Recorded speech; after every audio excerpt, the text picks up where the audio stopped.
Good afternoon. Welcome to the second part of our session today. Topical sessions number 5, Unfinished Business, the Challenges Ahead. My name is Jaroslaw Duraj, and as Vice Director of the Macau Ricci Institute, I'm going to chair this session. Now we are welcoming Kaian Lam from Lisbon, Portugal, from the University Institute of Lisbon in Portugal, who will be speaking about Africans in Macau and Guangzhou. Short introduction. Allow me to say a few words. Kaian Lam is affiliated with the Societal and Development Challenges Research Group of the Center for International Studies, University Institute of Lisbon. She has an African Studies doctorate from ISCTE and degrees from the University of Lisbon, Catholic University of Portugal, and University of Macau. Most welcome, Kaian, and over to you. Good afternoon. Thank you for the very kind introduction. Now I'm going to share screen. Good afternoon to everyone. It's a pleasure to be joining this international symposium on dialogue with China and the pandemic disruption under the session Unfinished Businesses, the Challenges Ahead. It has been 3 very fruitful days, an excellent opportunity for learning and exchange of ideas. So my name is Kaian Lam, and I am inviting you to a discussion about Africans in Macau and Guangzhou, the decreasing numbers and the implications for dialogue with China. Getting started with the discussion, what do we know about China-Africa engagement? How about Macau and Guangzhou? Historically, both Macau and Guangzhou were ports of encounter, where some of the first Africans landed in China, but not necessarily as free individuals. Arab traders and Portuguese seafarers of centuries past were largely responsible for the export of black manpower to southern regions of China. Because of this very peculiar situation, we cannot talk of a proper dialogue between Chinese and Africans. Essentially, the way we understand it, cultural dialogue is a voluntary, conscious act, a desire for proximity and understanding. At the basis of cultural dialogue is knowledge. As Professor Li Anshan of Peking University wrote in a major article for African Affairs, one of the most prestigious journals in that area, I quote, "Although the contact began long ago, the study of Africa in China did not start until modern times. With the coming of the Europeans, especially the missionaries who brought the knowledge of geography, Chinese intellectuals and court officials began to hear more about the outside world." Lin Zexu, the official who led the opium burning in Canton that triggered the Opium War between China and Great Britain in 1840, collected whatever information he could about the West, and his efforts produced the important Gazetteer of the 4 continents. Illustrating African geography and ethnology, the book mentioned places, states, cities, leaders, and ethnic groups in Africa. In general, most early publications on Africa were of 3 sorts. 1, translations or editions of world geography covering some parts of the continent. 2, travel notes. And 3, books about Africa, or about Egypt in particular, end of quote. Today, in local Chinese social imaginary, there are remnants of terms such as African Quinlan's servants and other derogatory names for people of African origins and for places associated with them, often reporting little or loose connection with real historical events. Some of you here are from Macau, and you know very well Mongha, Gulina de Mongha, or Mongha Fort in Macau was colloquially called Haguishan or Heiguishan because soldiers of African origins served in the Portuguese army in Macau when this city was still under Portuguese administration. The soldiers stationed in the barracks of Mongha. This historical past has inspired a series of ghost fantasies. Meanwhile, nationally, we celebrate China's early contact with Africa, especially East Africa, and the exchanges that took place between the earliest Chinese and African diplomats. For instance, the National Museum of China in Beijing hosts cultural relics from the Ivory Coast, Mali, Nigeria, Sierra Leone, Guinea, Senegal, Ghana, etc. The museum also stores artifacts presented as gifts by former and current leaders of African nations to their Chinese counterparts. Accordingly, the gifts epitomize China-Africa friendship. For over 30 years, Africa has been the destination of China's first overseas visit at the beginning of every year, and thus observed from 1991 to 2022. China and African countries met ever more frequently at ever higher levels, registered record-breaking trade volumes, funded the university studies of a burgeoning number of African students, and aligned formidable joint international presence in major institutions. For many people, the opening of the Chinese economy, China's joining the WTO, the hosting of the 2008 Beijing Summer Olympics, and other major initiatives have greatly propitiated the dialogue between China and the world. Since the early 2000s, we witnessed the formation of the Forum for Macau, the Forum for China-Africa Cooperation, and with special implications for Macau, the creation of the Forum for Economic and Trade Cooperation between China and Portuguese-speaking countries. An article titled China's Regional Forum Diplomacy in the Developing World by Chris Alden and one of his former students, published in the Journal of Contemporary China, interprets the significance of the two forums, the two regional forums, with the following concluding remark, and I quote, China's relationships with regional forums provides a window on Sino-centric form of multilateralism in the making. Whether this is following from the recent scholarly debates on China as a civilizing power, a manifestation of a contemporary or nascent form of Tianxia system seems premature and more speculative at this stage. The assertion, however, that the gap between the grand design of Pax Sinica, as imagined in imperial courts, and its historically contingent institutional and operational forms does appear to find an echo in the contemporary disjuncture between Beijing's presentation of regional forums and their actual features. End of quote. For today, we're interested in cultural dialogue between China and Africa as it manifests itself in Macau and in Guangzhou, taking into account COVID-19 and the difficult compromises.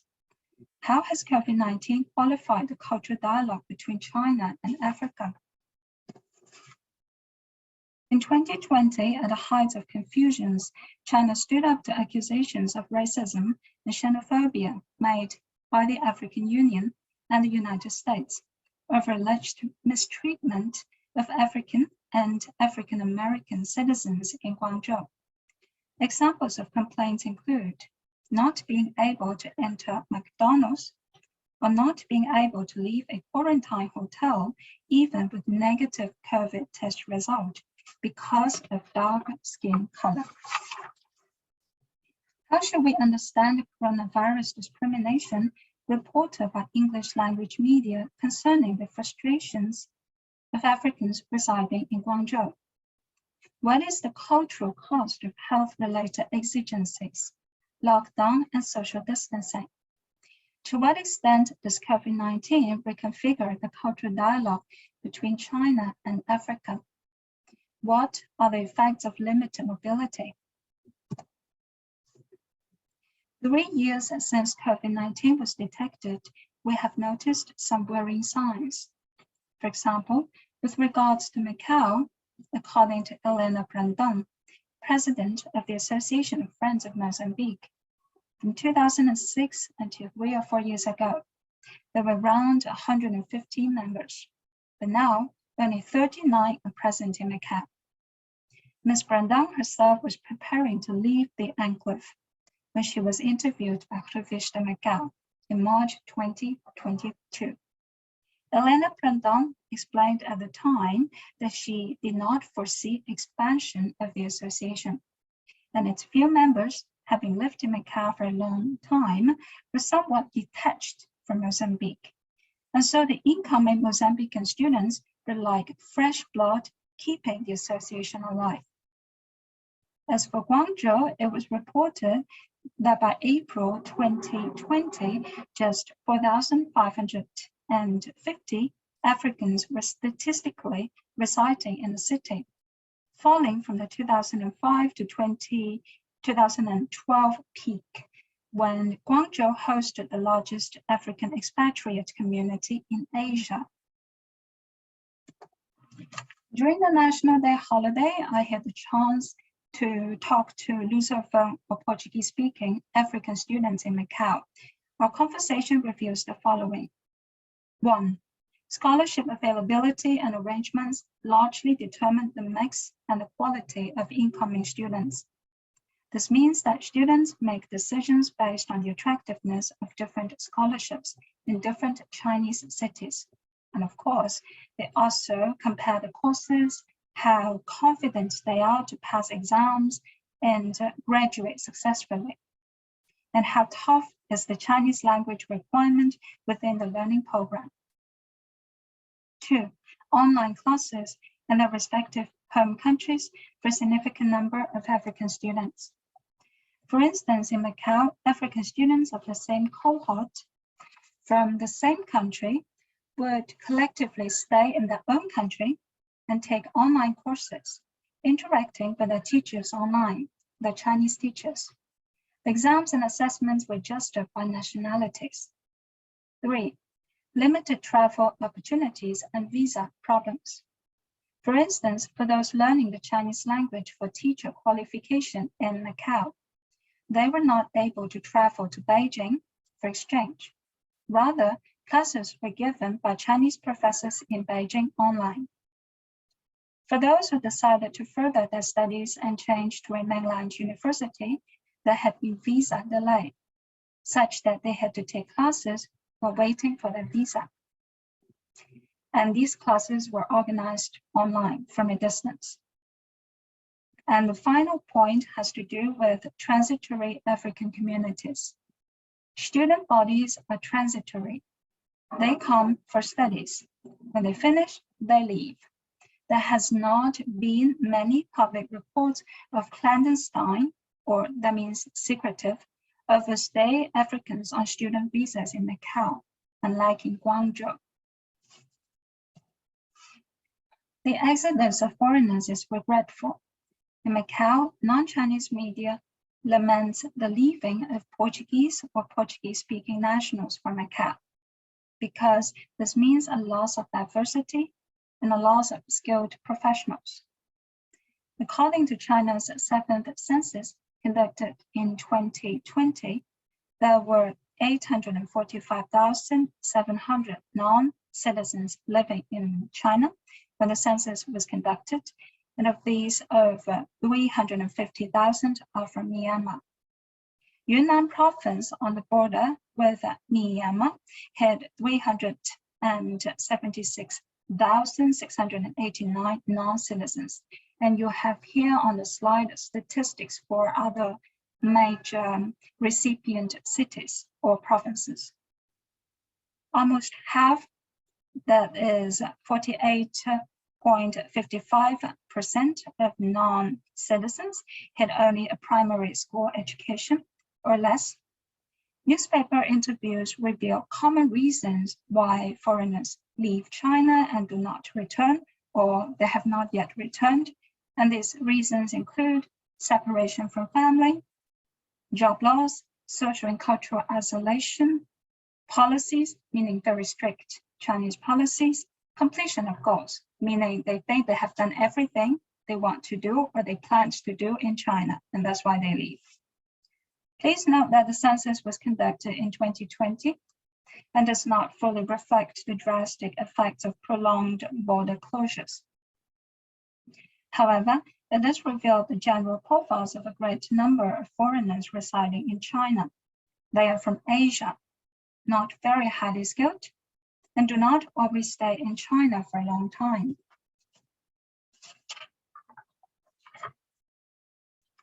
Both China and Africa are part of the global South. For a long time, people understood China and Africa through knowledge produced by the West. The cultural dialogue between China and Africa is in effect a South-South dialogue, an other-other encounter. Such a dialogue takes place within situational, temporal, and socio-historical contexts. The process can be highly uncertain and highly conflictual. COVID-19 presents a particular situational, temporal, and socio-historical context that challenges China-Africa dialogue. The pandemic has revealed certain conflicts which are not yet reconciled, they're yet to be reconciled. The current situation is still highly uncertain. Conversing in the Chinese language continues to be a problem for African immigrants in Guangzhou. It has been observed that the interactions between Africans and Chinese in this city are limited to business and commerce.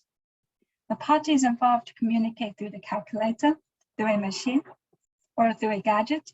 That is, they engage in calculator communication. And yet, if we may agree, calculator communication also happens between Chinese, between us. Until some years ago, just outside the Zhuhai border, mainland merchants would bang their calculator against the desk to call Macanese or Macau customers' attention. They will also punch numbers into the calculator for us to see. What calculator communication calls our attention to is the inertia from meaningful dialogue. People may not want to work towards building connections, building meaningful connections beyond necessary business.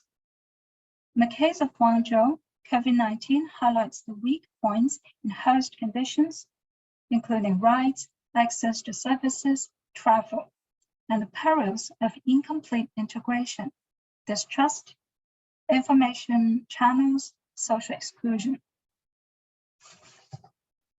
Zhang Yong is an Africanist documentarian who feels he has to work towards changing the prejudicial views of Western media and giving new life to China-Africa storytelling. Zhang believes in the power of ordinary people's stories in shaping an alternative international narrative of China-Africa relations. The approach of Zhang is in sync with the ever-increasing demand for on-the-ground research and for a more culturally informed understanding of China-Africa relations that ordinary people outside the academic or elite circles can relate to. For Africans or African Chinese citizens of African origin, which are very few, for those living in Guangzhou, they feel strong policy presence, strong police presence, and their working, living, and social spaces are structured according to Chinese public law and order logics. Observing closely on the ground, African clusters in Guangzhou will probably not develop into the type of ethnic enclaves that are described in the Anglo-Saxon literature, even if the African clusters are able to fulfill some functions that are associated with an ethnic enclave. While many have acknowledged the bridge roles played by experienced Africans for the benefits of Africans, or to mediate African and Chinese interests in cities such as Guangzhou and Yiwu. So Yiwu is also one of the cities that have attracted more scholarly attention because of the larger group of Africans doing business there. We have yet to see the emergence of strong African networks like those in Europe or North America. This also means that we're not yet creating conditions for Africans to contribute significantly to Chinese societies, like they did in the West, be it in the US, UK, France, or Portugal. According to some scholars, Africans arriving in Macau are more likely to mingle with already existing Portuguese-speaking communities, and they tend to identify with a greater Lusophone culture. This is understandable because the people share a similar language and similar reference points. Moreover, projects promoted by the Macau government do seem to encourage Lusophone cohesion. Countries' representatives contribute to dance and gastronomic festivals, film and literature galas organized and financed by the Macau government. Based on ethnographic observations, we can ascertain that the Lusophone African communities in Macau tend to interact within predetermined structures of formal engagement, and they entrust the scores and decisions to official representatives. This makes African communities in Macau more organized, but this also means that African communities in Macau are more distant from local Chinese populations. There are still many unanswered questions. Will foreigners return? What will be the profiles of the returning foreigners or the newcomers? Will the African demography in Macau ever grow to be as diverse as that in Guangzhou? Will Macau continue the government-led approach to cultural engagement, or will Macau ever gain the entrepreneur-led dynamics in Guangzhou? How will the respective stories of Macau and Guangzhou integrate the bigger picture of China-Africa relations storytelling? What is the significance of these city-level stories in the greater national conjuncture, say Belt and Road Initiative? In terms of final advice, we feel that people-to-people level engagement is essential, meaning the most basic level of engagement will be very important for a proper cultural dialogue between China and African nations. To really nurture a relationship of reciprocity, of equals, we need to invest in education and knowledge sharing. China's engagement with Africa will be much better received if there is a broad cultural basis. And that's the end of my presentation. Thank you.